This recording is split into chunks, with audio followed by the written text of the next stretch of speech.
Singular they. First of all, I did not make this video to hate on singular they. I take the descriptivist stance here.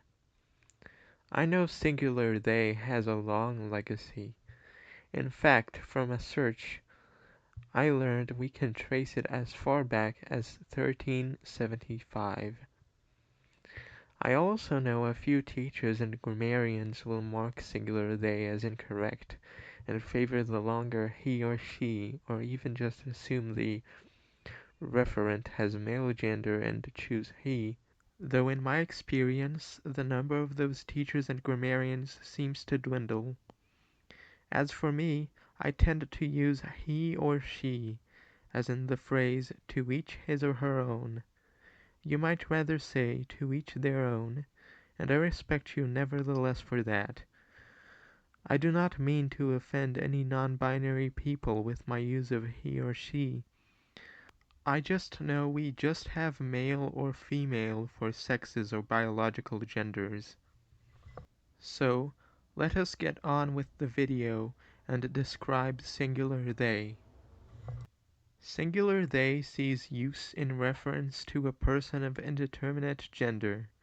For example, seeing a jacket slumped on a chair, you might refer to their jacket, that person's jacket they forgot.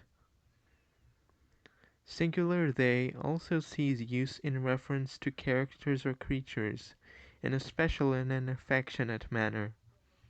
For example, out of Brout, Pombon, and Gekwa, you might pick Gekwa for they, your partner Pokemon, look more capable. We tend to refer to Pokemon with it, but in use, Pokemon can have three genders: male, female, and genderless.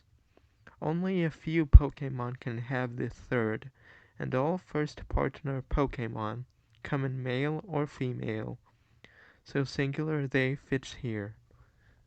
Speaking of Pokemon, in the Pokemon trading card game, cards till the XY series used he or she to refer to each player. From the Sun and Moon series onward, they refer to each player with they.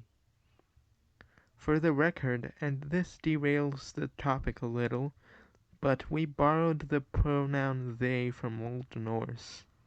The Old English counterpart of they began with H, much like our words his and her.